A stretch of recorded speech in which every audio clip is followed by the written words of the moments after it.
With the Enlightenment came a belief that everything, and I mean everything, could be explained as a mechanical process, as though everything were a machine, and that any problem could be solved if only we could reduce it into manageable, I hate the word, bite-sized chunks. What this means is that knowledge has become so atomised as to become now irrelevant and prone to being corrupted. When I worked as an academic, they developed a system by which our work, and therefore our career prospects, were assessed by the number of refereed journal articles we wrote.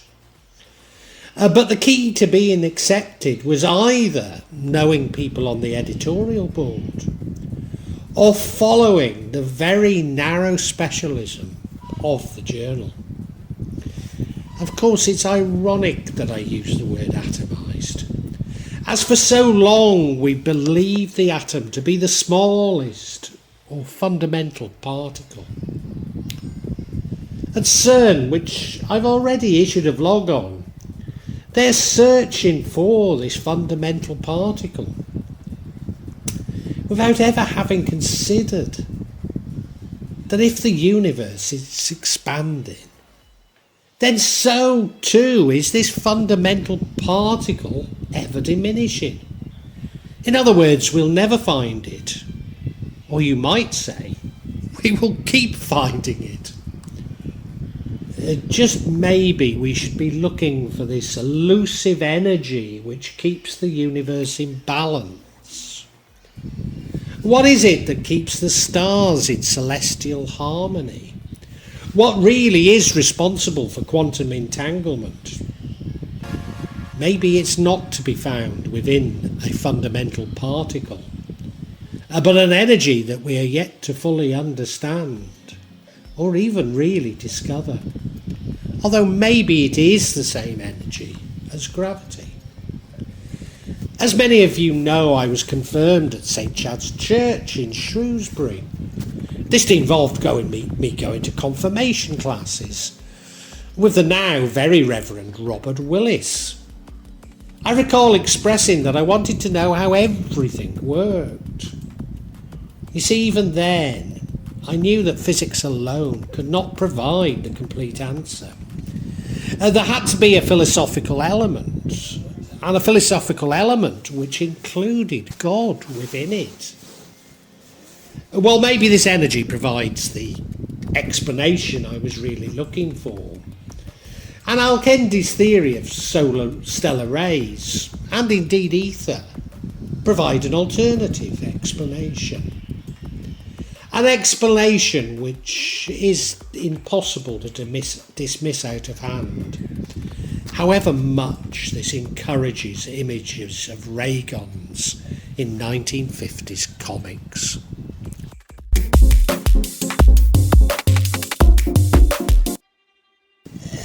Based on his translation at the House of Wisdom in Baghdad of the Neoplatonists, and especially Plotinus, mistaken then for Aristotle, and Ptolemy, Al-Kindi and the other peripatetic philosophers place Allah at the apex of the cosmos, indeed the creator of this cosmos.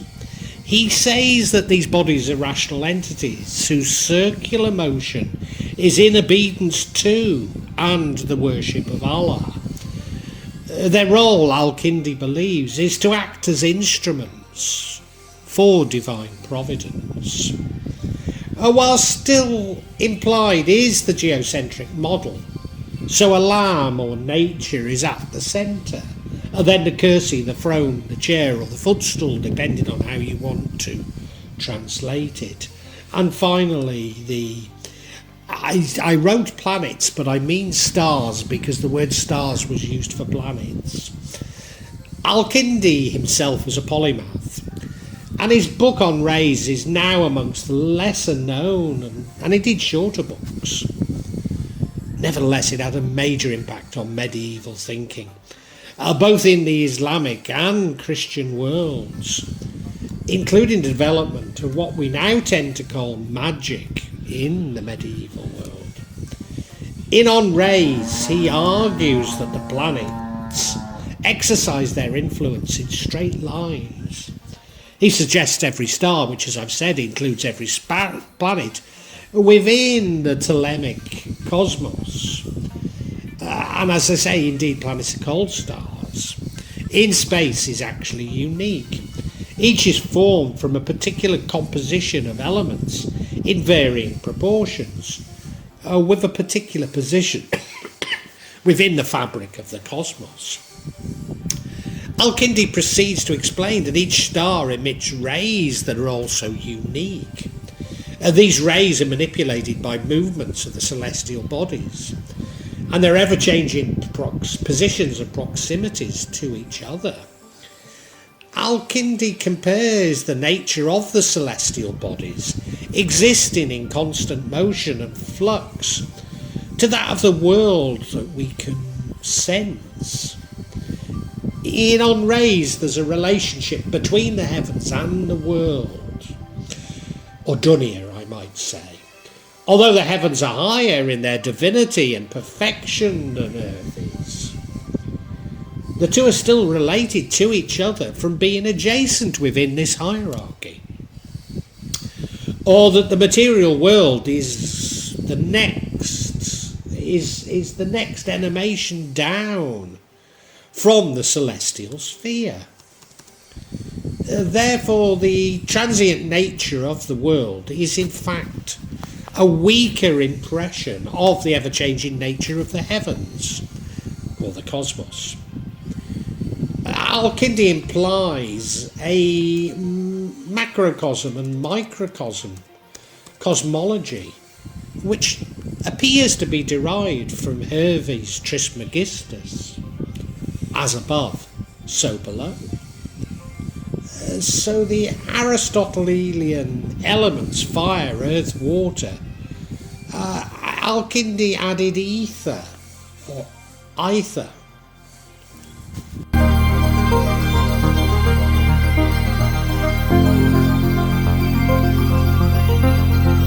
Al-Kindi argues that the nature of the fluctuating movement in the heavens, down to the lower emanation, that is the matter of the world, where it manifests itself in forms of imperfection, such as the growth and decay of plants, or even natural disasters. The process occurs when rays, once emanated from the heavens, make contact with the elements, the foundations of all sensible matter. The process is like a chemical reaction between the chemical rays and the elements, the product being effects in the world. The celestial rays are one body and the elements are another body. When they collide, the sound they make is the equivalent to the rays transmitted to Earth, responsible for changes in the nature of the world. The process is evident in the physical world. For example, the rays of heat and light emitted by the sun react with the soil in a plant, the ultimate effect of which being the stimulation of the plant's growth. In On Rays, Al-Kindi presents a mechanism through which the knowledge of forms and object is acquired through the human senses, which begins with the observation of the qualities of a form, or if you like, an object. Put simply, one is able to perceive something on the basis of one's senses. But there are some forms which cannot be comprehended by our senses. For example, rainbows. One can then, through reason, apply empirical observation to conclude that the refraction of the rainbow is also the cause of the phenomena of the rainbow. Through this logical pattern, Al-Kindi asserts that the nature of the cosmos cannot be experienced directly through the senses, but it can be understood through the application of prior empirical knowledge and of reason. He proposes that it is impossible for one to make accurate assumptions on the nature of the universe based on sense perception, as they would make assumptions of a rainbow from prior experience of it. This is due to the ultimate inadequacy of the human senses, or frailty, we might say, of the human senses themselves. We cannot understand the true nature of the cosmos through sense perception, as we cannot have sense perception of all. Put simply, without a knowledge of the whole, we cannot comprehend it, in sharp contrast to the assumptions of the Enlightenment. And this is important because we try and understand Al-Kindi through the veneer of the Enlightenment, when what he is talking about is to a large degree the polar opposite. Indeed, the Enlightenment, its very purpose was to sweep aside the learning of people like Plotinus and Al-Kindi, despite being influenced it. The limitations of our five senses and the fact that the physical world is the lowest emanation of true reality mean that aspects of nature are completely unknowable. This mirrors the epistemological rationalism of Plato and his allegory of the cave, illustrating the inadequacy of human senses in grasping the true nature of reality. Al-Kindi's view of human knowledge can be summarised. The knowledge of the cosmos can be based on knowledge of the world from the senses. That the use of reason is what converts knowledge of the sensible world to that of the cosmos. And that this form of knowledge, that which uses reason, is higher than that derived solely from the senses. A man is at the receiving end of this chain of cause and effect. A good and evil are a product of the mechanism of this motion. Rays are the efficient cause for all that occurs in the world. Al-Kindi therefore suggests that humans are able to produce their own rays through mechanisms that resemble religious or magical practices. This is the result of the macrocosm, microcosm cosmology. So humans directly mirror the divine. Like the stars and planets, they produce rays that induce change. The human mind is also able to produce rays that induce motion, therefore altering the elements and ultimately causing change. As Al-Kindi says in On Rays, through his balanced existence, man turns out to be similar to the world itself. Therefore he is, and is called, a microcosm.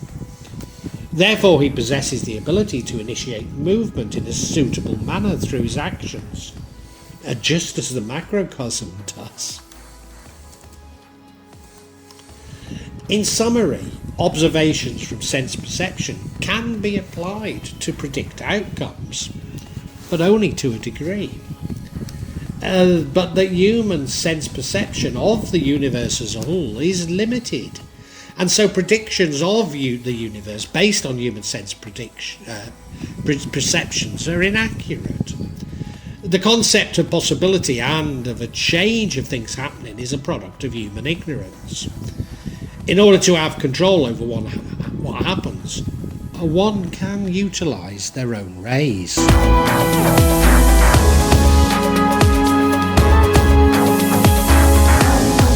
Because some rays, or energy if you like, cannot be comprehended by our senses, we could see them as occult, which simply means hidden, don't get carried away with it, and may be harnessed to create outcomes which do not seem to follow logic. So simply by harnessing the powers of the rays, which are natural, one can create these outcomes, natural magic, without the use of ceremonial or jinn magic. Al-Kindi regards imagination as a faculty with divine qualities, like God. It is possible for the individual to access the power of the imagination in order to create a change that achieves the ideals of the imagination.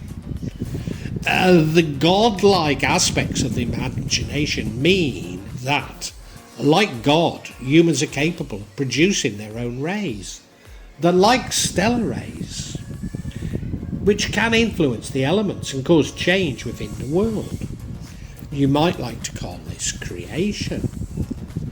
Methods for tuning the imaginative faculty with desire to emit these rays include words, figures, images, and sacrifices.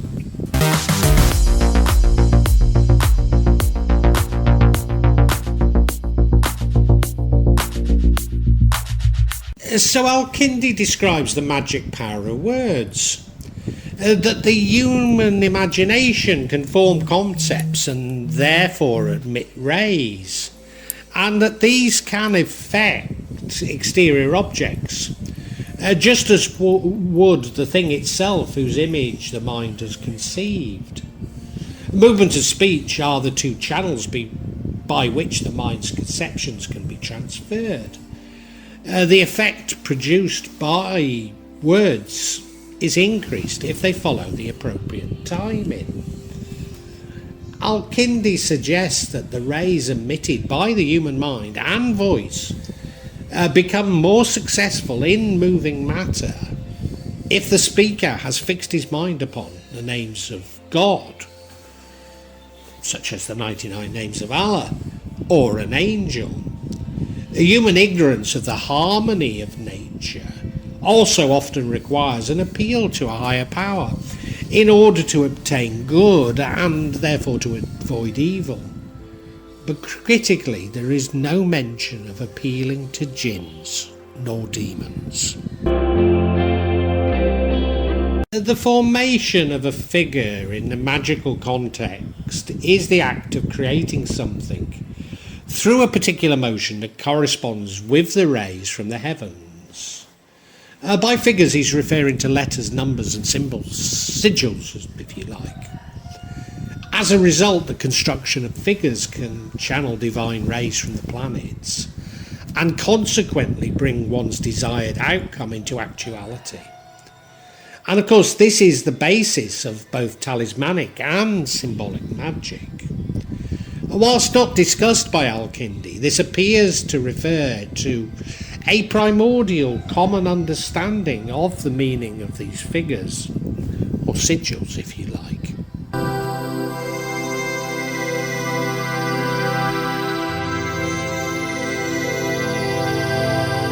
Al-Kindi explains that images are brought into existence by men as a means of creating a theme, or creating an atmosphere through visual tools in rituals and ceremony.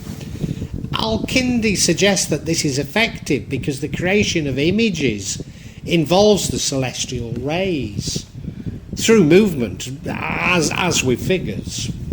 Images themselves too emit rays that can, in particularly magical context, induce the desired change.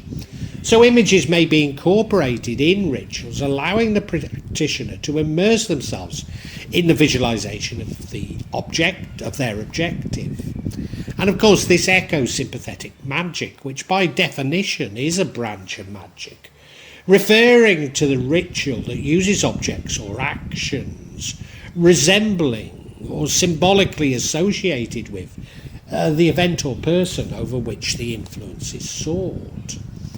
So sympathetic magic is fundamental because it assists the processes of the imaginative faculty. And it's this faculty in conjunction with the will which allows humans to induce change through the rays.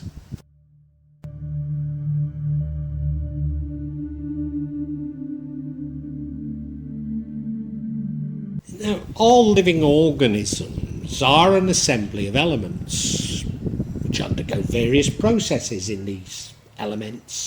which these elements change. Therefore, blood, bones, muscle, and other bodily substances account for an organism in totality. So when an organism dies, this storage of certain elements ceases. It stops respiring, digesting, or absorbing minerals, etc., and so releases elemental rays into the world. All living organisms are host to a form of energy which is released into the world through rays when the organism is killed. Considering that the physical elements are the medium for the operations of all rays, this is extremely powerful. Hence the power can be manipulated to achieve the desire, perhaps in the performance of a spell. Al-Kindi suggests that the killing of another man is so potent in comparison to other animals. By killing another man, one is effectively doubling their capabilities of a divine power.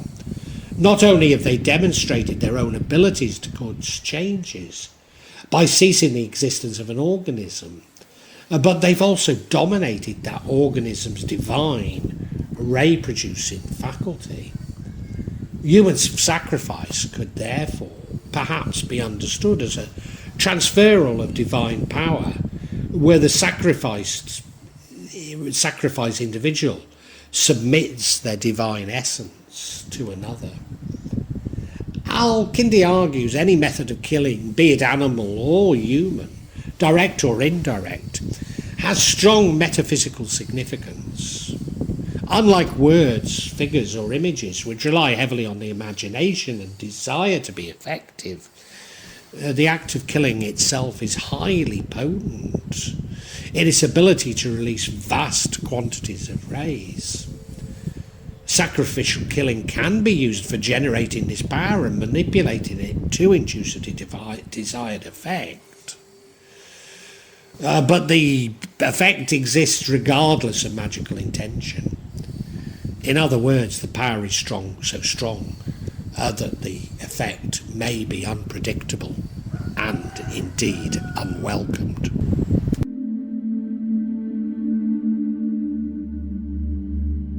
Hermeticism is a major factor in the philosophy and cosmology produced by Al-Kindi on rays. Al-Kindi is referring to the principle of fitra, which involves the rational and creative faculty of humans as a reflection of God, a concept which could in itself perhaps be compared with the Hermetic cosmology. For Al-Kindi, we cannot separate metaphysics from God, that philosophy is by definition theology. Therefore, however transgressive on rays may sound to our modern ears, we need to recognise that for Al-Kindi all was knowledge.